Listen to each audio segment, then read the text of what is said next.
Kidney మీద load వేసాడని తినకుండా ఉంటే, మంచినీళ్ళు అందించకుండా ఉంటే మరింత లోడ్ పడుతుంది కదా కిడ్నీ మీద.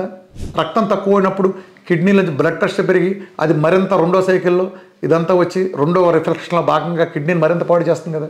ఈ లాజిక్ ఎలా మర్చిపోతున్నారు? సో లోడ్ వేయకుండా ఉండాలంటే నేను చక్కటి పరిష్కారం చెప్తాను. సో అతని శరీర బరువు చూసుకోండి. అతనికి ఒక 80 కిలోలు అలా ఉన్నాడంటే, సుమారు చెప్తున్నాను ఇదంతా, అది పేషెంట్ బట్టి మీరు నిర్ణయం తీసుకోవచ్చు. ఒక 3 నుంచి 4 లీటర్లు నీళ్ళు ఇవ్వండి. ఆ నీళ్ళని ఎలా డిస్ట్రిబ్యూట్ చేస్తారంటే 100 ml మించకుండా ఇవ్వండి. 99 ml కాదు, 101 ml కాదు, కరెక్ట్గా 100 ml. ఒక ఫిక్స్డ్ టైం పెట్టండి. సపోజ్ మీరు 30 సార్లు ఇద్దాం అనుకున్నారు, లేదా 40 సార్లు ఇద్దాం అనుకున్నారు. రోజులో ఆ పేషెంట్ ఎన్ని గంటలు మెలకుగా ఉంటాడు? ఉదాహరణకి 15 గంటలు మెలకుగా ఉంటాడు. 15 గంటలు ఇంటూ 60 నిమిషాలు, 900 నిమిషాలు వచ్చింది.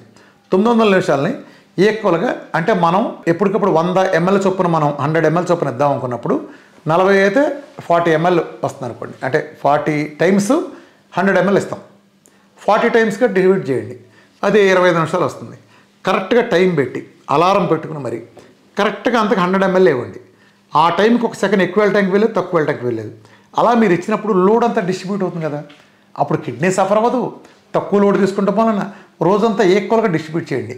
ఒక లోడ్ ఎత్తేసి తాగద్దు, 100 ml నుంచి ఎక్కువ తాగకూడదు, మళ్ళీ లోడ్ పడుతుంది. వాటర్ కోసం మీరు ఫుడ్ తీసుకునే టైమింగ్స్ దగ్గర నుంచి అన్నీ మార్చండి. వాటర్ అంటే మంచినీళ్ళే కాదు, అన్ని లిక్విడ్లు కలిపి.